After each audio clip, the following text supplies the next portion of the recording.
Asambleísta Linda Machuca.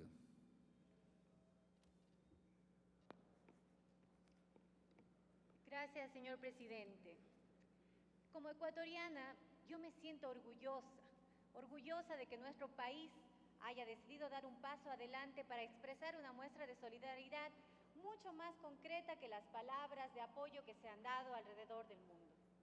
Y efectivamente el tema que hoy nos convoca aquí tiene que ver con la posibilidad de ayudar a los hermanos haitianos de una forma real, ayudando con su regularización a quienes están aquí en el país. Se cree que son alrededor de 800 haitianos en este momento en el Ecuador. Muchos de ellos han iniciado ya un proceso de petición o solicitud de refugio, pero además, si vamos a darles esa ayuda, a facilitar su regularización, pues considerando la situación grave económica que cada uno de ellos está viviendo, también hemos dicho vamos a facilitar que ese proceso de regularización no implique el pago de una multa. Para que esa multa no se haga efectiva, hay que derogar el artículo 38. Eso es lo que estamos haciendo hoy. ¿Qué es este artículo 38 de la Ley de Migración que está vigente? Vamos a decirles enseguida cuáles son las implicaciones que esto tiene, pero yo sí quisiera decirles a todas y a todos los compañeros asambleístas hoy aquí en el Pleno que realmente la discusión que hoy tenemos es el preámbulo de lo que será una gran discusión en nuestro país sobre el Código de la Movilidad Humana o sobre la Ley de Movilidad Humana. Hoy hemos adelantado este debate con motivo de la urgencia de analizar este tema que afecta a la comunidad haitiana en esta situación tan difícil, pero desde luego que tienen que revisarse las leyes migratorias que están en vigencia en nuestro país.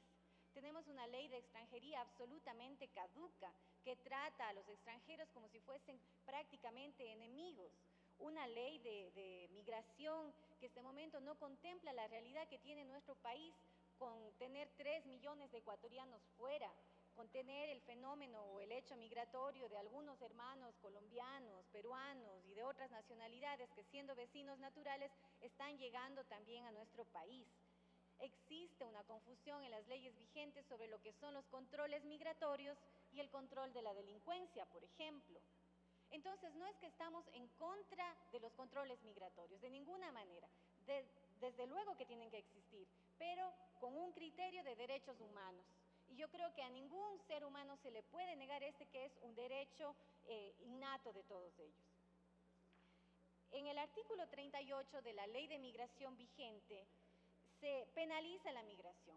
Se establece una multa que va entre 200 y 2.000 dólares. Yo quisiera contarles que lo que ha ocurrido en los testimonios que hemos recibido en la comisión, por ejemplo, hay personas que dicen haber sido extorsionadas permanentemente.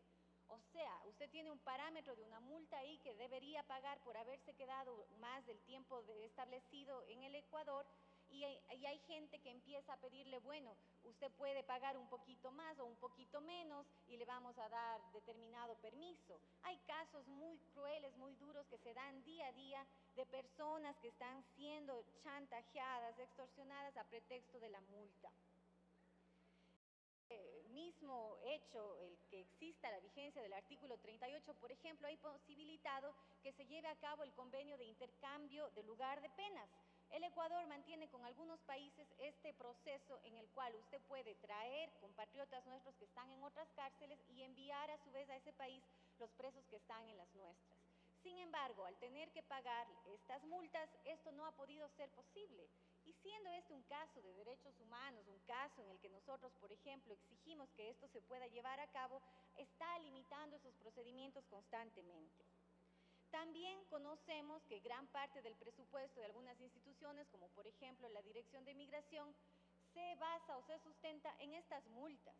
Entonces, no es justo que los funcionarios o los representantes de estas instituciones estén prácticamente buscando a qué personas van a encontrar para pedirles estas multas y demás, ¿no? Es decir, hemos visto que hay una serie de casos. Yo puedo contarles de la experiencia que tuvimos en la comisión con una delegación muy importante de miembros de la sociedad civil y a su vez también en la misma jornada con varios representantes del Ejecutivo que entregaron insumos muy valiosos para esta discusión.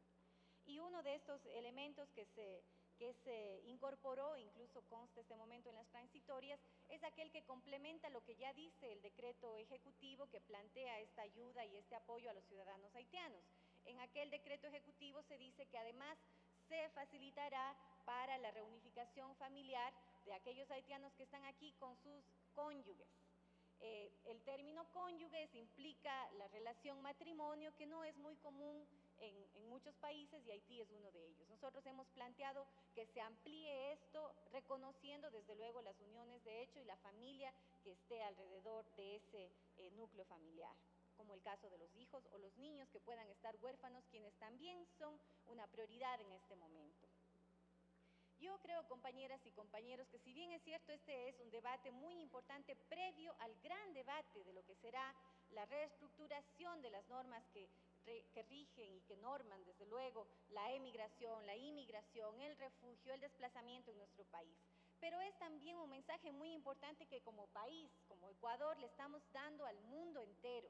Nosotros estamos ajustando las normas en nuestro país de acuerdo a los principios constitucionales vigentes. Estamos dando este mensaje al mundo que respetamos los derechos de los extranjeros en nuestro país y que aún más somos capaces de expresar nuestra solidaridad con pueblos en situaciones difíciles. Pues de la misma manera esperamos que en el futuro los derechos de nuestros compatriotas ecuatorianos en el exterior sean respetados y sean asimilados de la manera solidaria como nosotros lo estamos haciendo, lo que se denomina el principio de la reciprocidad. Compañeras y compañeros, yo les hago un llamado para que aprobemos hoy la propuesta que se nos ha encomendado de la ley derogatoria del artículo 38 de la Ley de Migración, y que a posterior sigamos discutiendo con todos los argumentos necesarios para construir realmente este momento en el país, el momento más adecuado para generar una ley o un código de la movilidad humana que reconozca el momento actual que vive nuestro Ecuador. Muchas gracias.